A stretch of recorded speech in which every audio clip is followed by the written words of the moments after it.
जय हिंद साथियों, अभी अभी मैंने जनरल अनिल चौहान सीडीएस उनकी एक स्टेटमेंट देखी जिसके अंदर उनसे पूछा जा रहा है कि कितने भारतीय जहाज गिरे। तो उन्होंने इसके ऊपर कहा कि कितने गिरे ये मैटर नहीं करता, लेकिन क्यों गिरे ये जरूर मैटर करता है। और हमने एक टैक्टिकल मिस्टेक की और उस टैक्टिकल मिस्टेक के बाद हमने रेक्टिफाई किया, रेमेडी किया और 2 दिन बाद हमने सभी अपने जहाज उड़ाए।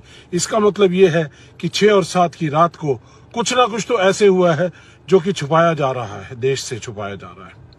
और यहां पर मैं याद दिलाना चाहूंगा कि जिस तरह से एक्सटर्नल अफेयर मिनिस्टर ने कहा था कि at the start of operation हमने पाकिस्तान को बता दिया था कि हम आपके टेररिस्ट ठिकानों पर अटैक करने जा रहे हैं, तो इसका मतलब यह टैक्टिकल मिस्टेक थी कि आपने अपनी इंफॉर्मेशन को पहले से ही दुश्मन को बता दिया, सरप्राइज खत्म कर दिया, शॉक एक्शन खत्म कर दिया, सीक्रेसी खत्म कर दी, और जिसकी वजह से हमारे देश के जाबाज पायलटों को, हमारी जाबाज एयरफोर्स को शायद कहीं नुकसान उठाना पड़ा है।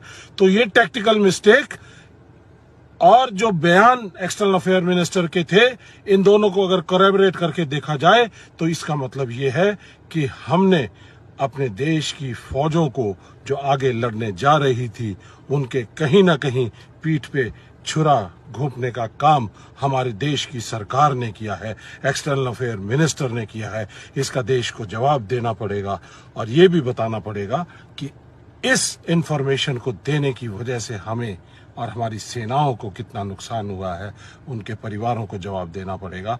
तो इसलिए इमीडिएटली पार्लियामेंट का सेशन बुलाया जाए, ऑल पार्टी मीटिंग बुलाई जाए और ये सभी तरह के तमाम खुलासे किए जाएं, बताया जाए, सारे देश को कॉन्फिडेंस में लिया जाए और जवाब देना पड़ेगा। मोदी जी कब तक छुपेंगे? धन्यवाद, थैंक यू।